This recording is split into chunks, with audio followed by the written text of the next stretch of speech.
Hello बच्चों, 16 दिन 16 अध्याय में आप सबका स्वागत है। आज चौथा दिन है 16वें दिन में से, और आज हम समांतर श्रेणी अध्याय को पढ़ेंगे पूरा। तो सर्वप्रथम हम ये देखते हैं कि समांतर श्रेणी होता क्या है। तो समांतर श्रेणी का जैसे शब्दों से ही स्पष्ट है कि जो भी संख्या या जो भी श्रेणी जिसमें समान अंतर होगा वह समांतर श्रेणी कहलाएगा। जैसे 2, 4, 6, 8 इसमें हम देखते हैं सब में 2 का डिफरेंस है। 1, 3, 5 ये विषम संख्या, इसमें 2 का है। जैसे यहाँ पर देखते हैं 2 है, 10 है, फिर 18 है, तो दोनों में के बीचों में 8 का अंतर है, तो ये 8 का है।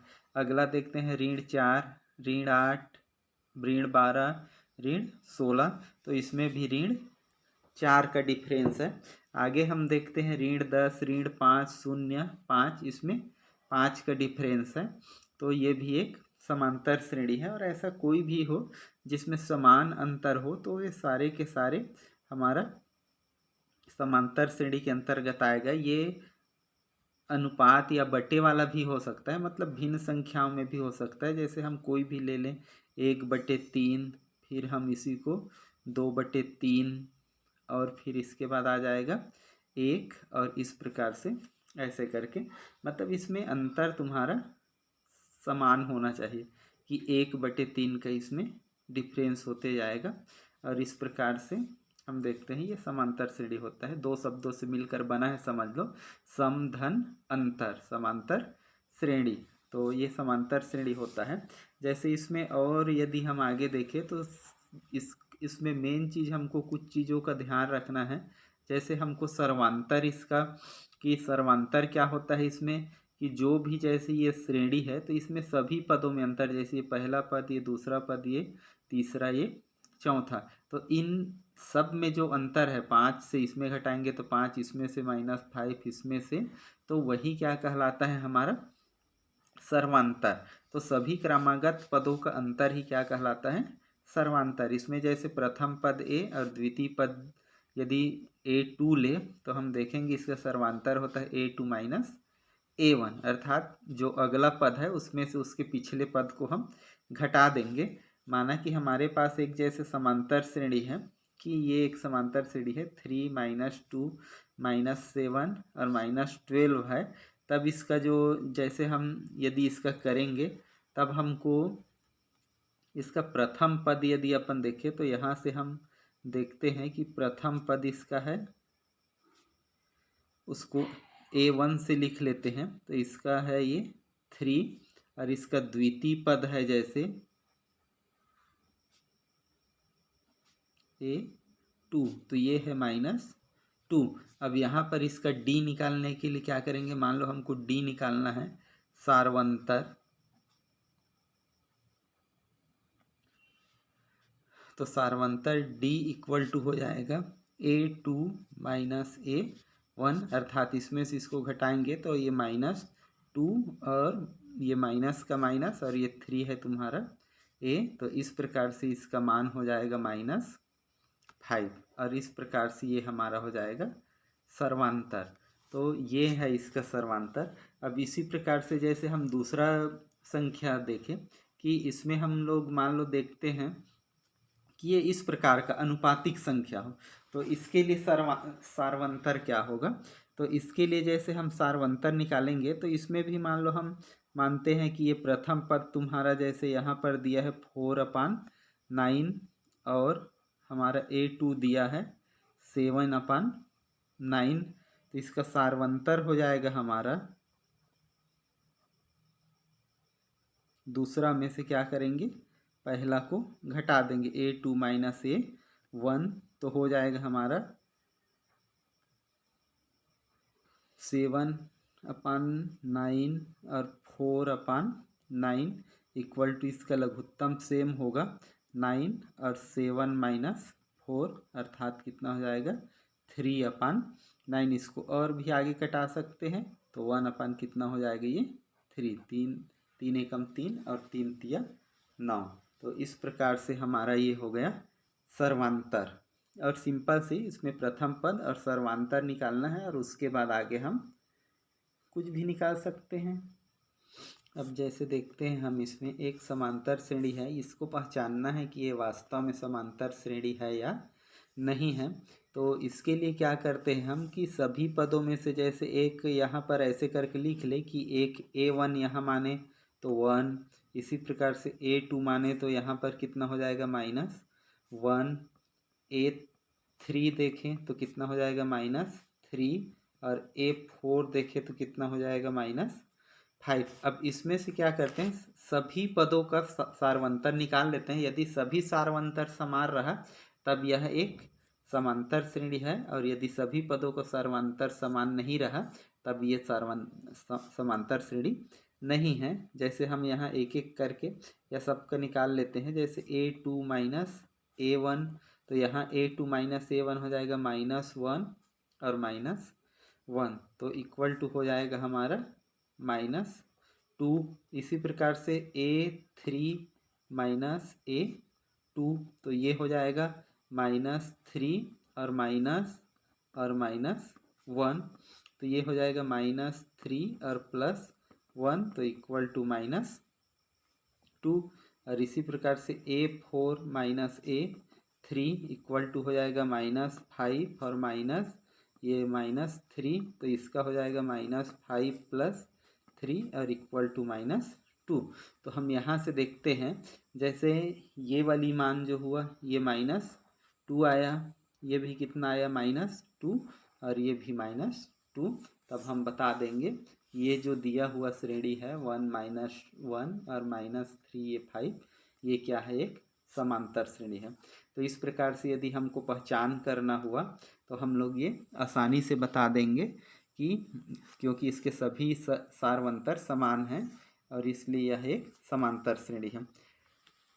अगला हम देखते हैं कि यदि समांतर श्रेणी का nवां पद हमको जैसे लाइन से दिया रहे कुछ पद, तो उसमें से हम nवां पद कैसे निकालते हैं। तो nवां पद के लिए क्या करते हैं कि हमको कोई भी समीकरण का इसके लिए प्रथम पद पता होना चाहिए सारवंतर, और ये तो पता ही रहेगा पद की कौन सा पद। तो nवां पद का फार्मूला होता है an equal to a + n-1 into D. तो इस प्रकार से ये फार्मूला हो जाता है, इसमें जो भी मान होगा उसको रख देंगे। जैसे मान लो हम एक सवाल लेते हैं कि 951 - 3 का 10वां पद हमको ज्ञात करना है। तो यहाँ से क्या करेंगे, हमको जो भी चीज़ दिया है उसको हम सबसे पहले लिख लेते हैं कि हमको एक दिया है एक समांतर श्रेणी। तो दिया है पहले लिख के कितना है 9 5 1 और -3, ये हमारा समांतर श्रेणी है। तो यहाँ से हम क्या करेंगे, हम अपना पहला पद लिख लेंगे जो जो चीज़ हमको ज़रूरत होता है। तो इसका प्रथम पद क्या हो जाएगा, प्रथम पद a इक्वल टू हो जाएगा 9 और सारवंतर हमारा हो जाएगा, कोई भी दूसरे पद में से इसको घटा देना है। तो हम लोग क्या करेंगे 5 में से 9 को घटा देंगे, तो कितना आ जाएगा हमारा -4। और इस प्रकार से ये हो गया हमारा D और ये हो गया हमारा 9। अब इसके बाद हम लोग सिंपल सा उसका फार्मूला रखते हैं कि फार्मूला लिखेंगे और फार्मूला में मान रख के हम सीधा उसको हल कर देंगे। तो जैसे फार्मूला क्या होता है, nवां पद हम लोग जानते हैं, nवां पद होता है an इक्वल टू, हमारा सूत्र था a + n-1 इंटू डी।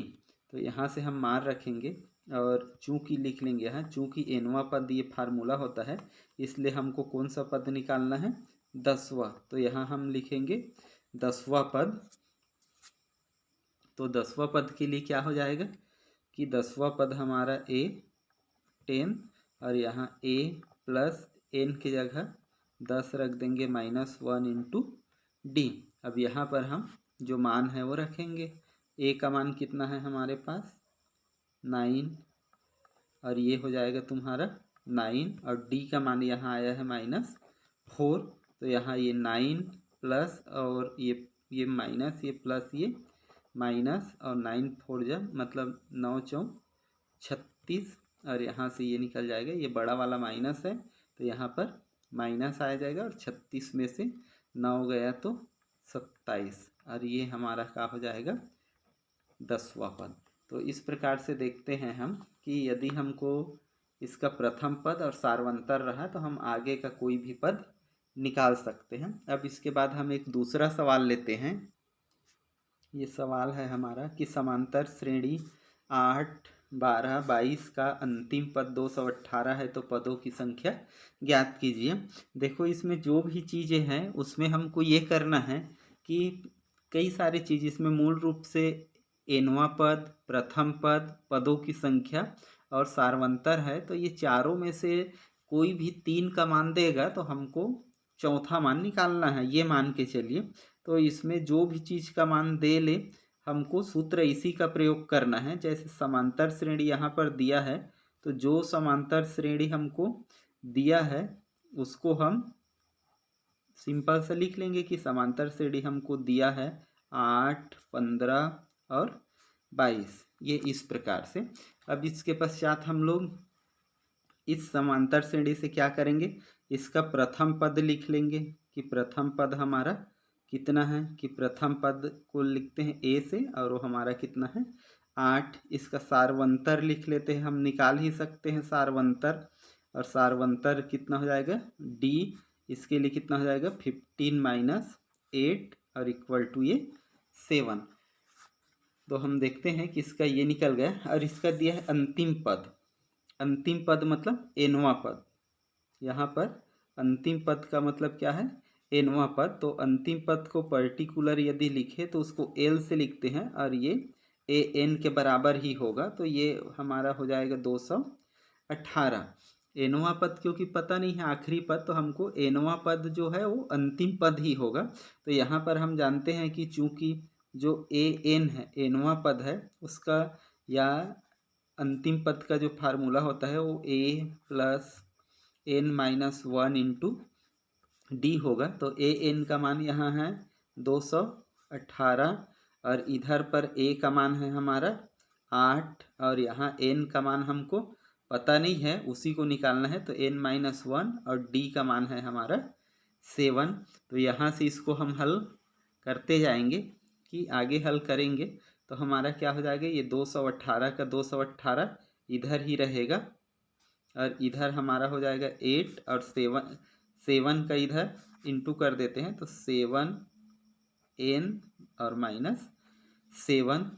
तो ये हो जाएगा हमारा 218 इक्वल टू, इधर को पहले हल कर लेते हैं, 8 और ऋण 7 है तो इसमें से 8 में 7 गया तो 1 और ये 7n, यहाँ से इसको इधर पक्षांतर कर लेते हैं तो 218 - 1 और इक्वल टू 7n। तो 7n को हम सामने साइड में लिख लेते हैं तो 7n और ये इधर आके हो जाएगा 217। अब यहाँ से इसलिए n बराबर हो जाएगा हमारा, n बराबर हो जाएगा 217 और बटे 7। तो हम देखेंगे कि n बराबर के 7 एकम 7, 7 तिया 21 और 7 एकम 7। तो इसलिए पदों की संख्या कितना हो जाएगा, हमारा पदों की संख्या हो जाएगा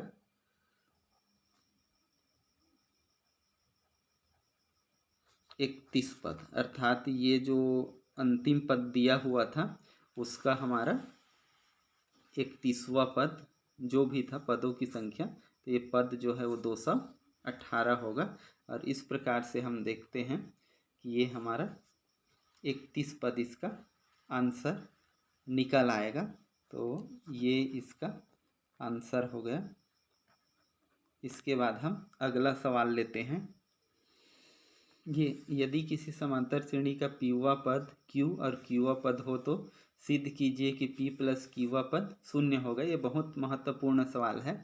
ये सवाल आता है, इसमें से बड़े सवाल आते हैं जो प्रायः 5 नंबर के होते हैं, या थोड़ा छोटा आया तो 4 नंबर का। तो इसमें हमको ध्यान रखना है कि इसको सावधानी से हल करना है। और जैसे हम करते हैं तो बिल्कुल पहले साल्व लिखें, उसके बाद हम लोग ये पीवा पद क्यूवा पद ये है तो हम इसमें मान लेंगे कि माना जो है जो भी पद दिया हुआ है माना समांतर श्रेणी जो है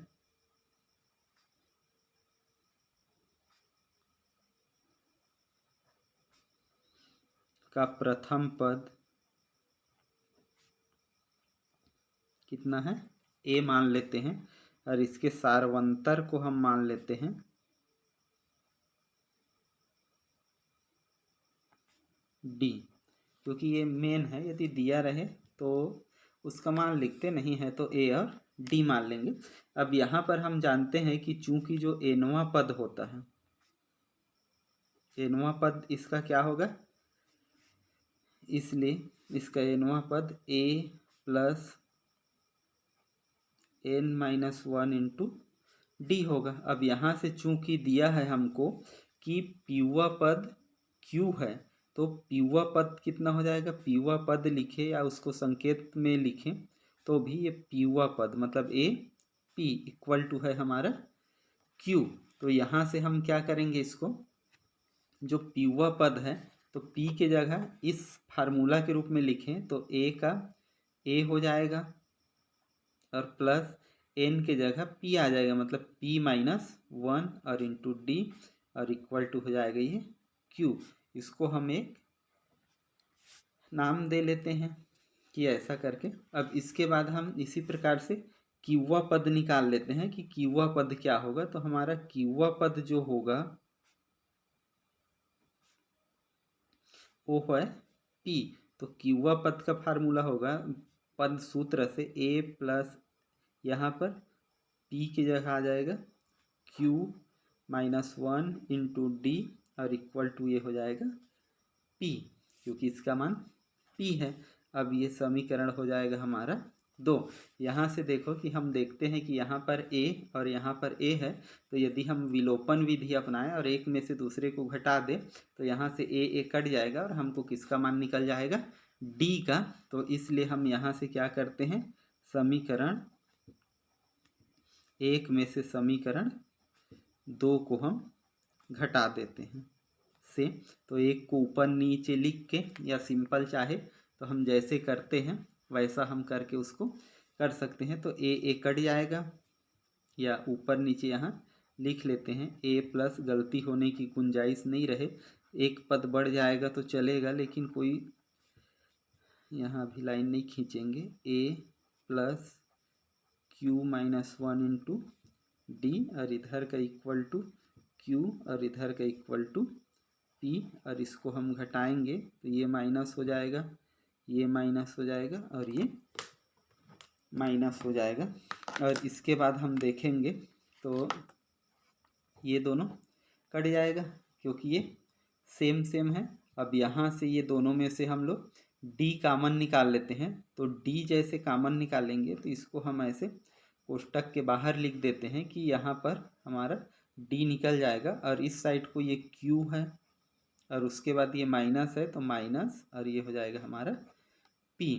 अब यहाँ से इसको देखें तो ये हो गया हमारा p-1 और ये माइनस है तो माइनस का इसमें गुणा कर दोगे तो माइनस ये हो जाएगा q और ये माइनस प्लस तो ये हो जाएगा 1। फिर हम देखते हैं यहाँ से ये 1 और ये 1 क्या हो जाएगा, कट जाएगा और इसके बाद हमारा क्या बच गया p-q, p-q और ये हो जाएगा d और इधर क्या बचा है, इसको भी यदि माइनस इसी रूप में लाना है तो हम निकाल सकते हैं कि p-q और फिर दोनों तरफ से ऐसे ये कट जाएगा कि ये p-q या एक तरफ ला के काटो या हम चाहे तो यहीं से भी काट सकते हैं, ये p-q और यहाँ क्या हो जाएगा d इक्वल टू -1 और ये हमारा किसका मान निकल गया, d का। अब इस d के मान को हम कोई भी समीकरण में रख देंगे और उसके बाद हम किसका मान निकालेंगे, d इक्वल टू आ गया हमारा -1। तो इस d का मान क्या करेंगे, हम कोई भी समीकरण 1 या 2 में रख देंगे। तो समीकरण हम लोग ले लेते हैं यहाँ 1 से, समीकरण जैसे 1 से ले लेंगे तो समीकरण 1 में हम मान रखेंगे तो ये हमारा हो जाएगा a प्लस p-1 और इंटू इसका हो जाएगा -1 और इक्वल टू हो जाएगा q। तो यहाँ से हम a, ये -1 का गुणा होगा तो -p और +1 और इक्वल टू q। तो यहाँ से हमारा हो जाएगा a इक्वल टू, ये a थोड़ा सा ऐसे बड़ा ताकि a और q में डिफरेंस आ जाए। तो यहाँ से ये p इधर जाएगा तो ये हो गया p और +q और ये -1। तो ये हमारा a का मान हो गया। अब हम यहाँ से क्या करेंगे कि जो भी हमारा निकालना है, जैसे निकालना है हमको p प्लस क्यूवा पद, तो इसलिए क्या करेंगे p प्लस क्यूवा पद, तो ये मान हमको निकालना है। तो इसके लिए फार्मूला क्या हो जाएगा हमारा, ये इसका सूत्र रूप में लिखेंगे p प्लस क्यू, तो इक्वल टू a का a प्लस इसका हो जाएगा p प्लस क्यू -1 और इंटू हो जाएगा d। तो ये हमारा हो जाएगा। अब यहाँ से हम a का मान और d का मान रखते हैं। तो a का मान हमारा है, a इक्वल टू आया है हमारा p plus Q -1, p plus Q -1 ये हो गया, और प्लस ये p प्लस क्यू -1 और यहाँ पर d का मान है -1। तो यहाँ से क्या हो जाएगा, इसका मान हो जाएगा p प्लस क्यू -1 और इसका माइनस का सब में गुणा हो जाएगा। तो ये प्लस है वो माइनस p, ये q प्लस है वो माइनस q और ये माइनस माइनस प्लस, और इस प्रकार से हम देखते हैं p minus p q minus q और 1 और ये -1। तो इसलिए ये सभी के सभी आपस में कट जाएंगे और हमारा मान आ जाएगा 0। और हमको यही सिद्ध करना था कि हमको या दिखाना था कि p प्लस क्यूवा पद का मान कितना होगा 0। तो इस प्रकार से हम देखते हैं कि ये क्या हो जाता है, सिद्ध हो जाता है। तो हमको इस हिसाब से हल करना है कि सबसे पहले हमको इसमें किसकी आवश्यकता होता है कि p a का मान और d का मान पता हो, फिर हम कोई भी पद निकाल सकते हैं। आगे हम और सवाल लेते हैं। अगला सवाल, अब हम देखते हैं कि कैसे समांतर माध्य निकालते हैं। तो दो संख्याओं का समांतर माध्य, जैसे हमारे पास कोई संख्या हो a और b, तो उसका समांतर माध्य क्या करते हैं, सिंपल से इसको 2 से भाग दे देते हैं, वही इसका समांतर माध्य होता है। तो इसमें करना कुछ नहीं है कि सिंपल से उन दोनों को जोड़ना है और उन दोनों को 2 से भाग दे देना है। जैसे समांतर माध्य सिंपल से निकालने के लिए ये सवाल आता है कि आया भी है कई बार कि इसमें क्या करते हैं, जैसे ये 2 सवाल दिया है तो यहाँ पर जैसे हम लोग क्या करते हैं कि दोनों को जोड़ेंगे, कि हम यहाँ पर मान लेते हैं कि माना कि जो a है, एक संख्या है, वो x का वर्ग और प्लस 3xy है, और जो दूसरी संख्या है b, वो है हमारा y² और -3x और y है। तो यहाँ से इसका जो समांतर माध्य है, समांतर माध्य का सिंपल सा जो फार्मूला रूप में वो लिख लेंगे कि समांतर माध्य हमारा क्या है, इसको समांतर माध्य को a से लिखते हैं, a फॉर अरिथमेटिक मीन, और a प्लस b अपन हो जाएगा 2। फिर यहाँ से हम क्या करते हैं कि इन दोनों का मान रख देते हैं। तो इसका क्या है, x का वर्ग धन 3xy और प्लस y का वर्ग और -3x और y और अपान 2। अब यहाँ से देखते हैं ये 3xy और ये 3xy प्लस माइनस तो कट जाएगा। अब इसलिए हमारे पास क्या बच जाएगा, x² प्लस y² और अपान 2। तो ये हमारा क्या हो जाएगा, समांतर माध्य। और इस प्रकार से हम देखते हैं कि ये सिंपल से इसमें क्या करना है, तुमको दोनों संख्या आएगा, मतलब यदि नंबर रहेगा तो नंबर को जोड़ देना है। जैसे हम लोग मान लो कुछ भी ले सकते हैं, इसमें भी ले सकते हैं कि मान लो हमारे पास a की जगह जैसे है कि a 10 है और जो b है मान लो हमारे पास 20 है, तो इसका जो समांतर माध्य है वो हो जाएगा 10 धन 20 और बटे 2। तो ये दोनों को करेंगे हम तो क्या हो जाएगा, ये 30 और बटे 2, तो यहाँ से 15 दूनी 30, और इस प्रकार से इसका मान निकल जाएगा हमारा 15। तो कोई भी संख्या रहेगा तो भी उसको जोड़ देना है, चर या अचर पद रहेगा तो भी उसको जोड़ देना है और 2 से भाग दे देना है। इस प्रकार से हमारा समांतर माध्यम निकल जाएगा। अगला सवाल देखते हैं। यह सवाल 11 और ऋण 7 के बीच 5 पद निवेश करते हुए समांतर श्रेणी का निर्माण कीजिए। तो हम इसको सॉल्व करते हैं। तो मान लेते हैं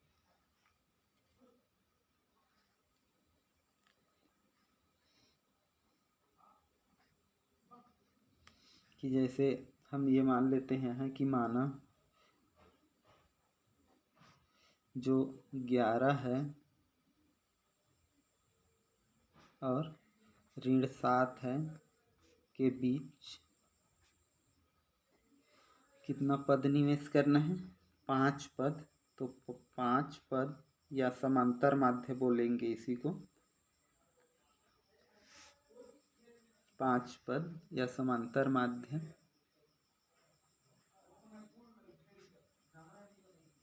इसको क्रमशः A1, A2, A3, A4 और A5 मान लेते हैं। अब जैसे इसको माने तो इसलिए क्या हो जाएगा? समांतर श्रेणी कि हमारा समांतर श्रेणी क्या हो जाएगा? समांतर श्रेणी इसको 11 को शुरू में रखेंगे, ये 11, फिर A1, फिर A2, फिर A3, फिर A4 और A5 और लास्ट में ऋण 7। और इस प्रकार से देखते हैं हम इसमें टोटल जो है पदों की संख्या कितना हो जाएगा। तो यहाँ पर हमको कुल कई चीज़ों आ जाएगा कि यहाँ पर हम लोग लिख सकते हैं प्रथम पद हमारा A बराबर कितना हो जाएगा? 11 और अंतिम पद या जो भी या इसी को कुल पद बोल सकते हैं। अंतिम पद नहीं, कुल पद यहाँ लिख लेते हैं कि कुल पद पहले लिखते हैं। तो कुल पद n कितना हो जाएगा? 5 है ये और एक 6 और एक 7, तो इसका मान 7। और यहाँ से हम लोग 7वां पद भी लिख लेंगे कि 7वां पद बराबर कितना हो गया यहाँ पर? 7। तो हम यहाँ जानते हैं कि चूंकि जो nवां पद है, nवां पद अर्थात an बराबर होता है a plus n-1 into D. तो यहाँ से हम क्या करेंगे? an के जगह मतलब 7वां लिख देंगे। तो A7 equal to a plus ये 7-1 इंटू डी। तो A7 इसका मान हमको दिया हुआ है, कितना है? -7। a का मान कितना है?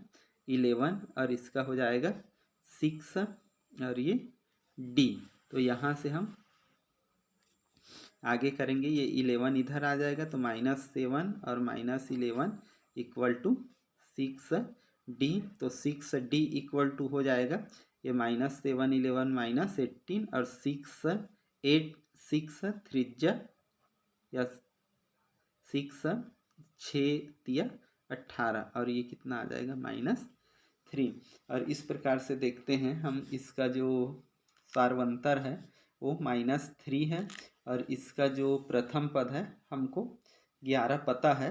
तो इस प्रकार से हम जैसे इसमें एक चीज़ करेंगे कि हमारा जो A है, A1 है ना, वो A1 वास्तव में क्या होता है? A2। मतलब जो प्रथम माध्य है वो द्वितीय पद होता है, क्योंकि प्रथम पद हमको पता है कि प्रथम पद हमारा क्या है? A11। तो दूसरा पद से शुरू होता है। जैसे इसमें देखेंगे तो ये प्रथम पद, ये दूसरा पद, ये तीसरा पद। तो ये प्रथम माध्य मतलब दूसरा पद, दूसरा माध्य मतलब तीसरा पद। तो जो भी माध्य हम निकालेंगे उसका एक अगला पद निकालेंगे हम। तो ये A2 और A2 क्या होता है? A plus D. तो A प्लस डी का मतलब क्या है? ये 11 और -3, तो ये हो जाएगा इक्वल टू डी। और इसी प्रकार से A2 माइनस हो जाएगा A3, तो इसका मतलब होता है A प्लस 2D। तो यहाँ पर 11 और प्लस 2 इंटू -3, तो यहाँ हो जाएगा 11 और -3 दूनी 6, तो ये कितना हो जाएगा?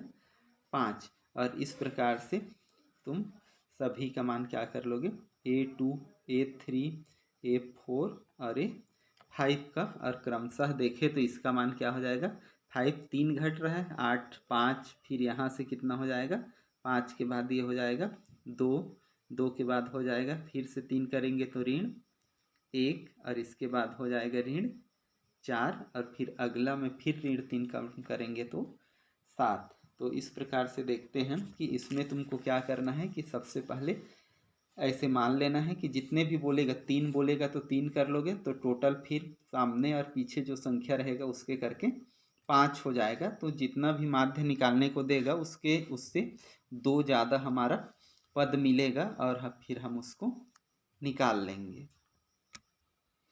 इसके बाद हम देखते हैं समांतर श्रेणी का योग। तो समांतर श्रेणी के योग में क्या करते हैं कि जैसे इसका योग करने के लिए ये एक फार्मूला का उपयोग करते हैं कि यदि हमको एनवा पद का मान दे तो इस प्रकार से कि n/2 और इसका 2a + n-, ये प्रथम पद जो है उसी का ये फार्मूला है, मतलब एनवा पद का। तो यहाँ तक a को छोड़ दे तो, और फिर a एक्स्ट्रा है मतलब 2a है यहाँ पर, तो फिर ये n पदों का योगफल। और यदि अंतिम पद दिया रहे, जहाँ जो l लिखा हुआ है, ये l है, ये अंतिम पद है, ये प्रथम पद है, ये पदों की संख्या है। तो इस प्रकार से हम इसको निकाल सकते हैं, जहाँ तुमको तीनों चीज़ पता हो कि प्रथम पद हमारा कितना है, प्रथम पद a है, सार्वंतर को किससे लिखते हैं हम, सार्वंतर d है, और यदि अंतिम पद दिया रहा तो अंतिम पद के रूप में यदि निकालेंगे तो अंतिम पद को किससे लिखेंगे, ए से। तो इस प्रकार से ये तीनों मान दिया हो तो ये दोनों में से किसी भी सूत्र का प्रयोग करके हम पदों का योग निकाल सकते हैं। इस प्रकार से हमको करना है। तो इसके लिए एक सवाल लेते हैं, जैसे इससे सिंपल सा सवाल आएगा, जो भी एक खास सवाल रहेगा वो आगे बता रहा हूँ। जैसे एक पद दिया हमको 8 3 ऋण 2 के 22 पदों का योग ज्ञात कीजिए। तो इसके लिए क्या करेंगे हम लोग कि पहले जो भी चीज़ दिया हुआ है उसको हम लिख के ये करते हैं। इसमें हमको पद दिया है 8 3 ऋण 2, और इस प्रकार से। अब यहाँ से हम क्या करेंगे, सबसे पहले तो हम प्रथम पद लिख लेंगे कि प्रथम पद हमारा कितना है, a = 8। अब इसके बाद हम लोग लिखते हैं सार्वअंतर d = 3 - 8, अर्थात ये बड़ा वाला माइनस है तो यहाँ पर क्या आ जाएगा माइनस, और 8 में से ये गया तो 5 -5। अब इसलिए हमको पता है n पदों का योगफल कितना होता है, फार्मूला में ऐसे n पदों का योग हमारा होता है Sn = n/2, और यहाँ पर 2a + n-1 × d। और इस प्रकार से इसके पश्चात हम इसलिए कौन सा पद का निकालना है हमको, S22 मतलब 22 पद का। तो यहाँ पर मान रखेंगे 22/2, यहाँ सबका मान रखो 2 का 2। प्रथम पद हमारा कितना है 8, प्रथम पद है हमारा 8 लिखे हैं, प्रथम पद 8, और इसका मान कितना रख देंगे हम, +22 की जगह यहाँ 22 ऋण 1, और d की जगह हो जाएगा ऋण 5, और ये बंद। यहाँ से 2 11 22, तो ये हो जाएगा 11, और ये कोष्टक में 8 दूनी 16, और ये हो जाएगा 21, और इसका गुणा ऋण 5। तो यहाँ से देखेंगे ये हो जाएगा 11, और ये हो जाएगा 16, और ये 5 का 21 पंचे हो जाएगा, प्लस माइनस तो माइनस, 21 पंचे 105। अब यहाँ से देखते हैं हम कि ये 11 हो गया, और इसमें से इतना जाएगा तो 5 है, तो ऐसे दहाई में और 5 में घटाते हैं तो ये 90 हो जाएगा। 15 घटाएंगे तो ये 90, और एक और घटाएंगे तो एक और कम, मतलब कितना हो जाएगा 8 9। और इस प्रकार से इसका हम गुणा कर देंगे, जैसे 11 निया 99, फिर हो जाएगा ये 11 अट्ठे 88, 88 और 9 कितना हो जाएगा, 88 और 9 हो जाएगा 97। और इस प्रकार से हम देखते हैं इसका मान कितना हो जाएगा 997। मतलब उसका जो 22 पदों का योग है टोटल हो जाएगा ऋण 979। तो ये इस प्रकार से केवल हमको फार्मूला रखना है और उसका क्या कर देना है, सूत्र में मान रखना है, प्रथम पद निकालना है, प्रथम पद और सर्वांतर, और उसको हल कर देना है। ये बहुत ही आसान लेसन है, बहुत ही आसान चैप्टर है जो बहुत आसानी से हल किया जा सकता है, जो फार्मूला के बेस में ही है, कोई दूसरा चीज़ इस अध्याय में नहीं है। अब हम एक अगला सवाल लेते हैं जो प्रायः आता है और जो थोड़ा सा कठिन सा है। ये सवाल कि किसी समांतर श्रेणी के n 2n Sn पदों का योगफल क्रमशः S1 S2 S3 हो तो सिद्ध कीजिए कि S3 equal to 3S2 minus S1 होता है। ये सवाल पिछले बार आया है कि पिछले बार और लंबे नंबरों में 5 नंबर कम से कम, तो इसमें तुमको ध्यान रखना है किसी समांतर श्रेणी के n पदों का योगफल, 2n पदों का योगफल और 3n पदों का योगफल इतना है, ऐसे करके फिर उसको हम सॉल्व कर लेंगे। तो यहाँ पर हम मान लेते हैं कि सबसे पहले तो हमको ये मानना है कि माना जो भी समांतर श्रेणी हमको दिया गया है, समांतर श्रेणी का प्रथम पद को क्या मान लेंगे a, और मान लो इसका जो सारवंतर है उसको हम लोग मान लेते हैं d। अब इसके बाद हम लोग देखते हैं इसका जो प्रथम पद है, प्रथम पद तो ये हो गया। अब इसका जो ये है कि सबसे पहले n पदों का योगफल हमारा है S1, 2n पदों का योगफल है S2 और 3n पदों का योगफल है S3। तो इसके लिए क्या करते हैं हम कि सबसे पहले देखेंगे कि यहाँ क्या हो जाएगा n पदों का योगफल, अर्थात यहाँ पर यदि लिखें तो Sn इक्वल टू क्या होगा,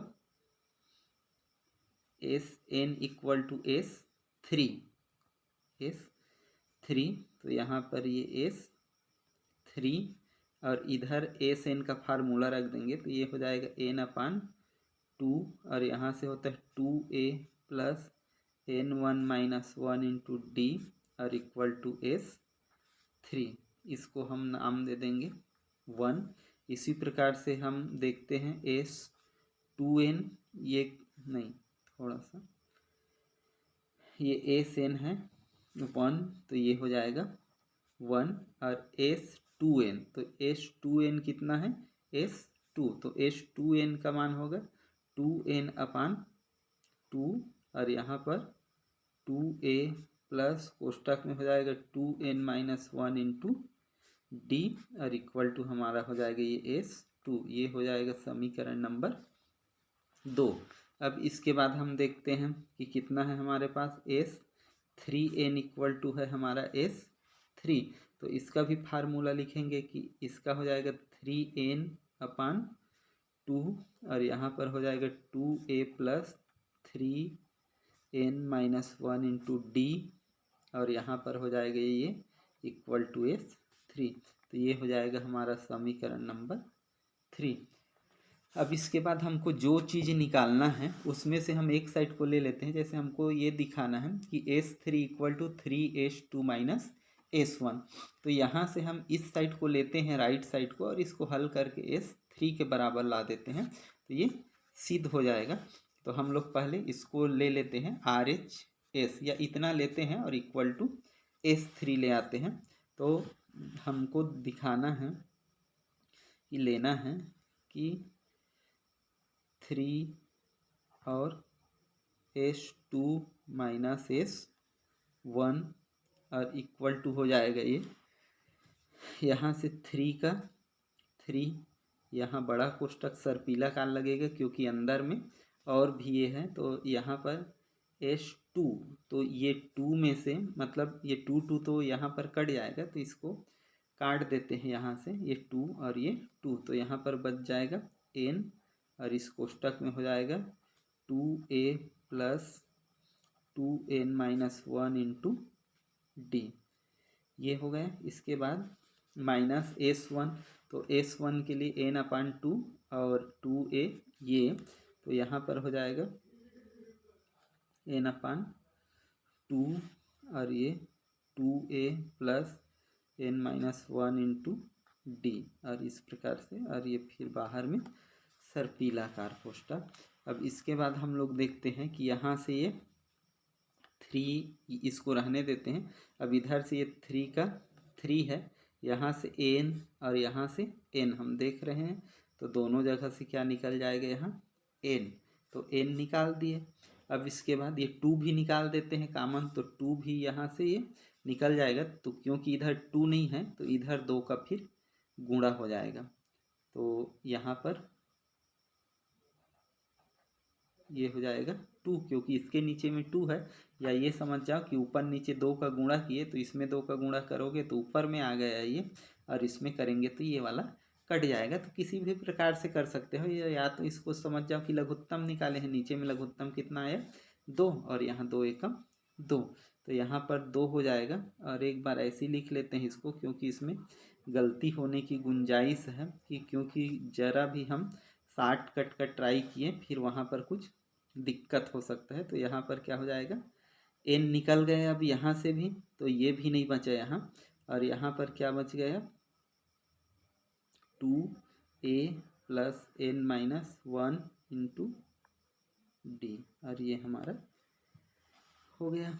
अब इसके बाद इसका गुणा कर लेते हैं, कि जैसे ये 3n अपान क्या हो जाएगा 2, इसका गुणा करेंगे 2 दूने 4a, और इसमें प्लस इसमें इसका कर लेंगे तो 2, ये 2 सीधा गुणा कर देते हैं, 2 दूने 4, या 2d कर देते हैं अपन, और यहाँ पर हो जाएगा 2n-1, और इसको खोलेंगे तो -2a, और इसको करेंगे तो -n-1 और इंटू डी। अब यहाँ से 4a और -2a, इसको तुमको यहाँ पर कोई चीज़ का नहीं है, केवल हमको जोड़ना घटाना है, मतलब उस चीज़ का ध्यान रखना है। तो 4a और 2a, तो यहाँ से कितना बच जाएगा 2a, और इन दोनों में से d कॉमन निकल जाएगा, तो d हम निकाल देंगे, और यहाँ इसका अंदर में गुणा कर देंगे, तो 2 दूने 4 n और -2 एकम 2, और यहाँ से वैसे ही करेंगे, यहाँ से 2, हाँ इसका हो गया है, तो ये माइनस का गुणा हो जाएगा, तो -n और ये माइनस माइनस प्लस, ये हो जाएगा 1, और ये कोष्टक बंद। यहाँ से हम लोग देखते हैं फिर ये क्या हो जाएगा कि 3n/2, और यहाँ से हो जाएगा ये 2a प्लस ये 4n में से एक n गया, तो ये हो जाएगा 3n और 1 और -2, यहाँ से हो जाएगा -1, और ये d शुरू में है उसको इधर लिख दें। तो ये वाला देखो, वास्तव में ये वाला जो है वो क्या हो गया, ये यहाँ पर हम निकाले हैं कि ये थर्ड समीकरण हमारा 3n,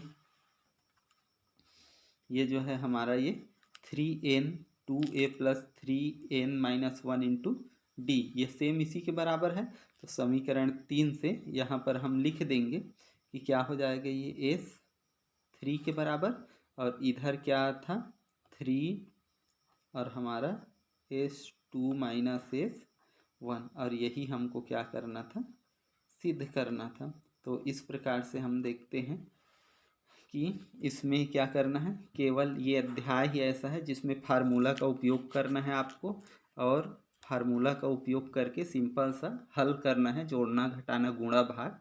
तो ये अध्याय इस प्रकार से लगभग इसमें इतना ही है, हमको 2-4 फार्मूले हैं और उसको याद रखना है और सॉल्व करना है, और बाकी सारे सवाल आसानी से बन जाएगा। छोटे मोटे ऑब्जेक्टिव टाइप भी आएंगे इससे, तो वो इन्हीं के अंतर्गत आएगा। तो इस प्रकार से ये अध्याय हमारा कंप्लीट हुआ। यदि वीडियो पसंद आए तो लाइक कीजिए और हमारे चैनल को सब्सक्राइब कीजिए और अगले चैप्टर 5 के लिए आगे वेट कीजिए। धन्यवाद।